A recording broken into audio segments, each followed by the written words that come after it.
Hey everybody, before we get started, I just want to remind you this episode is brought to you by our patrons like Ahaga Comics, Qua, and Nestor Flores.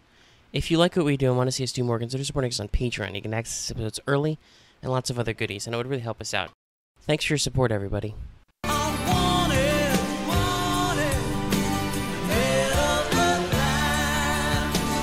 Hello everybody, welcome back to Let's Talk FGO Wanted, the show where we let you know if you want to roll 5 stars. So, I got a couple of first things, but first thing, if I sound a little less enthusiastic than normal, I am recovering from being sick, in case you haven't heard that or seen it plastered everywhere. That's why we, skipped a week of episodes, because Lucky and I were both ill, and some other stuff. Also, it was my birthday, but I was still sick. But, the hands and feet keep on ticking. So here we are with Wanted, the show where we break down 5 stars into a variety of things, Fundamentally, we'll talk about real-life history and or mythology, their lore with a capital L and fate, their mechanics, always a fun segment, and then their actual quote-unquote rarity. Not how rare they are in terms of, stars, but how often you have to get their rate-ups, So here we are, and obviously from the thumbnail and the description and the title and all the other stuff, we're going to be talking about Musashi today. And I am sure that you saw one of those because you clicked on this video. Anyway, hey, we're here. We're going to do the thing. And as of the time I'm recording this, Musashi hasn't been formally announced as the New Year's thing, but, I'm making assumptions, and I got to have the video ready just in case. And if it's something else, well, I'll make us fucked. Whatever, I'll deal with it. I took a swig of my water. I'm going to try not to be super gross to you guys on mic as I shift around in my chair. But no guarantees, because I'm still a little sicky boy. Well, not really, but, I'm in the decredinating phase, so hopefully I don't sound too cruddy to you. Anyway, let's talk about Musashi. So, boy, not just because I'm lazy, but also because there's a lot of stuff. We're not going to cover the in-depth of Miyamoto Musashi's real-life biography. That would take a long time. 60 years, a famous swordsman, philosopher, ronin, writer, duelist. Had an undefeated record of 61 duels. Founder of the Niten Ichiryu School. Known by many, many names. So many names. Oh my god. And was known for his unique double-bladed swordsmanship style, which is where Niten comes in. And also authored a couple famous books you may have heard of. The Book of Five Rings and the Dokodo, The Path of Aloneness, which is basically just a lot of martial arts and philosophical text by Musashi. Musashi's got a decent chunk of writing, did some arts and stuff, as befitting a samurai of the time. Had various jobs, positions, fought a lot of duels, the very famous one, obviously, with Sasaki Kojiro. And, in general, there's a lot of myth and illusion about Musashi, and they got some very interesting philosophical stuff. But if you want to delve into that, you can go read the Book of Five Rings on your own time. I'm not going to read it for you. Anyway, because of all this, Musashi is super famous in Japan, so much so that you have probably heard of them in some form or a reference to them. Full of films, adaptations, TV adaptations, many, many novels about them. Lots of anime stuff, popular character in lots of video games, many, many other things before FGO. So, yeah, with the high level there, if you don't know who Miyamoto Musashi is, I gave you the basic ass level, and then you can do your own reading. I'm also going to say that about Musashi in Fate. One very important thing to note, you might think looking at her, that, oh no, it's another classic Fate gender bend. No, actually. Musashi's kind of interesting. Yes, the Musashi who appears as a playable character in FGO is female, but she is not FGO's history's normal Musashi. And in fact, in her Mats profile, her, homeland place, her place of origin is referred to as a foreign lost belt. Yeah, so she's from a alternate discarded timeline. And there's a shitload of writing about Musashi's Mats profile. Like, it's so many pages, and it's full of all kinds of, like, esoterica and Buddhist philosophy and syncreticism and stuff, which is really kind of cool, but oh my god, there's way too much for me to explain here, and I don't even properly understand it. And of course, I have to do it, like, secondhand, because there's no official translation of Mats. When, Aniplex? When? Anyway, yes, you're gonna have to just look that up on your own time, too. But the short version is that there's a lot of interesting philosophical concepts in Musashi and her skills, which we will talk about later. But you see a lot of that interesting, her Niten abilities. The Musashi who appears is also got a mystic eye, her Empyrean eye, which is one of her skills, which I do not believe is talked about as a actual, I don't think it's a thing that the real history, the Human Order Musashi has, but Summonable Musashi has a mystic eye, a pretty common ossification thing that Nasu likes to do. Her Empyrean eye allows her to see possibilities at whim. So, like, if she thinks, I want to cut that guy's arm off, she can see the path to cut his arm off, but she still has to actually take the physical action. It's not like a Marble Phantasm where just, stuff happens. So that's pretty interesting and broken and whatnot. And also, there's a lot of philosophical aspects to becoming void or becoming empty. Anyway, Musashi, apart from her extensive and super deep lore that I'm not going to bother telling you because, oh my god, it doesn't come up in the game. Musashi has a trial quest, or should, I believe, and also is a major supporting character in the Shimosa Epic of Remnant chapter. That's the third one. So important that she is a forced support in the front line for several major battles, which people will be uncomfortable with, because those battles are designed to bully Musashi. But still, it's cool. You're going to see a lot of her. I believe she also shows up again in Lost Belt 1. I think she's in the PV for that, so I assume she comes back. Because she has either an inherent ability to slide between timelines and dimensions, or something has happened to her, and she does that on her own. So, she's a bit of a dimension hopper, which is how you keep bumping into her. And stuff like that. And yes, she will be a major character, like I said, in Shimosa. So, let's talk about her mechanics. Let's get all that boring history stuff out of the way. Attack-wise, for a 5-star saber, Musashi is fairly robust. She's in the middle of the pack there. Not too far behind some of the other big attack names. Though, unfortunately, she does have the lowest HP out of 5-star sabers. But she kind of makes up for that with some of her skills.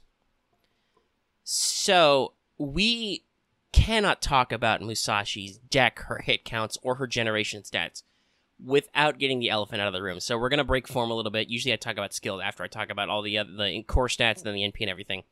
But we got to talk about her 5th form skill because it changes so much about her. Normally, Musashi is a Buster Gorilla. She has a quick, arts, and 3 Buster cards. She has fairly moderate hit counts. Even her extra attack's only 4. To compensate, she's got pretty good NP gen for a 3 hits arts card, Pretty standard star stats for a saber.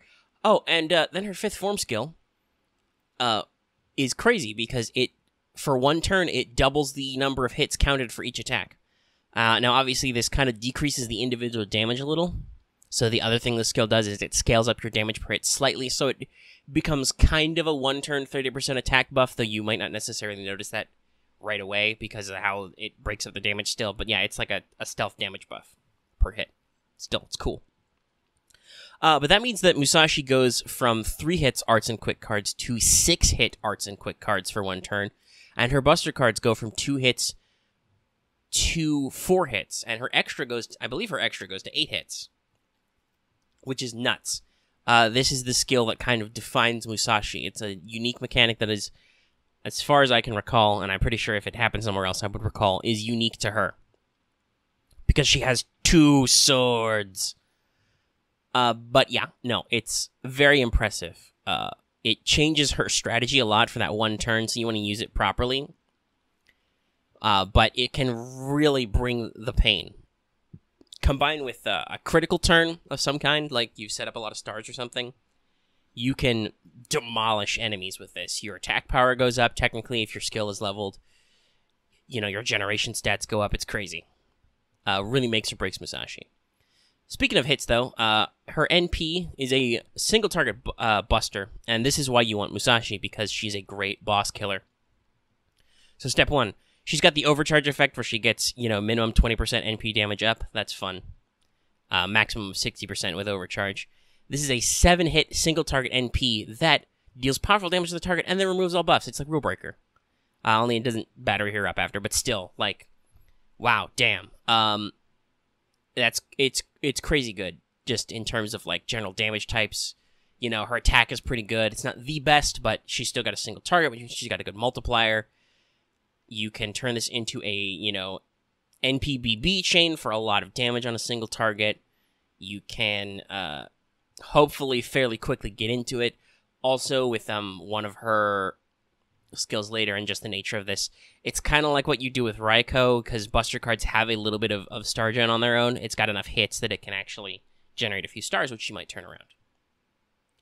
And like I said, just the fact that it removes all buffs is great. Musashi's got a very solid toolkit, as you'll see in a little bit.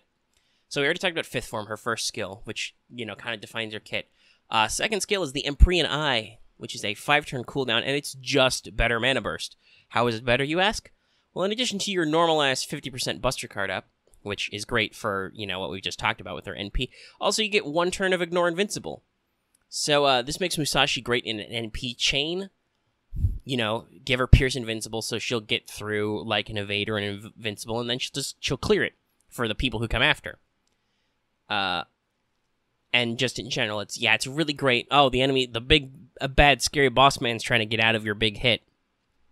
No spoilers, but one of the boss phases at the end of part 1 is particularly annoying with an evade spam. You could take care of that.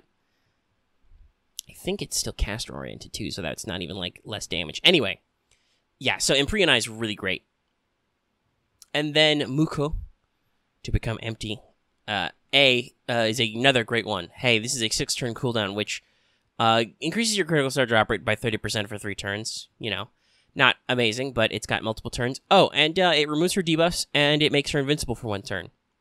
So yeah, I mean, the cooldown's a lot of people like the 5-turn cooldown on an evade or an invincible because that lets you completely ignore certain NPs. But still, 6 turns, you know, it's pretty impressive. And you get your emergency button, you get to clear your debuffs, and your critical star effect doesn't go away right away, so if you use it as like a oh shit, don't die button, you still get a little bit of the extra critical stars effect. All in all, you can look at this synergy and just be like, wow, no, the only thing she doesn't do is heal herself. Hey, guess what? Merlin just released. She's a Buster Servant. He does heals and max HP increase. And NP increase, which can help counter the fact that her NP gen's going to be a little swingy when you're not using it, like using her arts or quick card on a 5th form turn. So yeah, that's a little bit of a pain in the butt. But still, geez, no, like... to recap, in case you're not getting why I say it's complete, her NP removes buffs from the target. She can ignore invincible, and she can remove her own debuffs, and she can become invincible, okay? That's a pretty complete package of resistance. She's really well built all around. And for her passive skill, she has an A-level magic resistance, so she's got a lot of inherent debuff resist, even without needing her debuff clear skill. And then, like I said, she's got some crazy shit with 5th form. I'm not 100% sure on what the most optimal strategy for 5th form is. Like, on the one hand, you know, double all your hit counts on, like, a Buster turn. You can generate a lot of stars. You can generate a lot of damage with the extra, like, 30%. Or, hey, ABQ, you know, you'll actually generate NP that turn, which is really good because, like I said, her... On the arts and quick cards, her NP gen is good. Like, it's for a 3-hit, 0.87% is pretty decent. But yeah, no, like, the fact that she's a gorilla type does kind of hurt that. If you're looking for, like, party comps, just Buster support. Merlin, Waver, whatever you want. Leonidas, whatever, you know. Leonidas is also a tank, so that could work out too. Just in general, you want to support her. Liz, you know, for female support, sure, whatever. You just want to make sure she gets more damage, and maybe you want some heals in there. CE selection, same thing. Just, I mean, you might prefer some of the, like, 50% NP charges or whatever. I wouldn't go, like, a full K-scope, because she's a single target. You might even try, like, Prisma Cosmos, so she's always genning NP, or you could go for some other stuff and just be like, Buster, Buster, Buster, Buster NP, damage. Sorry, guys, the illness, or possibly post-illness fugue is making me loopy. Let's talk about a Rarity. So, hey, guess what? It's not super great if you like Musashi. So she was in the Happy New Year 2017 campaign, which will be 2019 for North America. She was in the first Shimosa campaign, the release campaign, because obviously she's a big deal. And then she returned in the rotation for the next Happy New Year, so that'll be Happy New Year 2020. Other than that, there has not been a new Musashi, and she is not in, for instance, the New Year's rerun that is happening right now in JP. Hokusai came back. Well, that'll be fun to talk about next year. But Musashi did not come back for that. So, yeah, it's a little, you know, shaky about how frequent her raid ups are going to be in future. Though, like I said, you never know. She might come back for story stuff. I'm pretty sure Nasu likes her character a lot because he wrote a fucking essay about her. Anyway, thanks for your time, everybody. That's going to wrap up the video. Hope that was informative to you and cool and makes you want to roll Musashi. I know I'm going to try and roll for Musashi. Yeah, I know Gramps is coming, but I already have a great single target assassin. And I have a Merlin, so I don't have a single target saber. It's a 5-star. All right, before my voice gets any more scratchy, I'm going to let you guys go. If you like this video, give it a like. It really helps the channel out. If you have any comments, leave them in the comment section down below. I know some people engage in various rituals and whatnot, and I'm sorry if this video doesn't end up public in time for you to do that right away. Listen, the band will be going for a while, and you can relax. And of course, if you're new here and have not already, please subscribe to the channel so you always get our latest videos when they come out. We took a little bit of a holiday break, but you know. And also, like it says at the front of the show, consider supporting us on Patreon. You can get access to episodes early, and just, it's not required to show your support, but it's a great way to show your support. And also lets you get access to Let's Talk FGO, which after we had to skip a week for health reasons, we are looking forward to having another episode up this week. We are planning on inviting Voice, and we're going to talk about part 1 in review, this year in review, looking forward to, 2019, what banners and raid-ups are going to be there, talking about what's going on with JP, stuff like that. So it'll be a great time. Tune in. And if you give us just $1, as I lied, my voice did get scratchier, you can get access to that audio early. It's simple. Alright, that's the video. It's time to wrap. I'm going to go drink a whole bunch of water. I will see you guys in the next video, whenever that is, in the next Let's Talk FGO. And yes, at some point there will be Wanted Gramps, yes. Don't worry about it. I got you. I got you.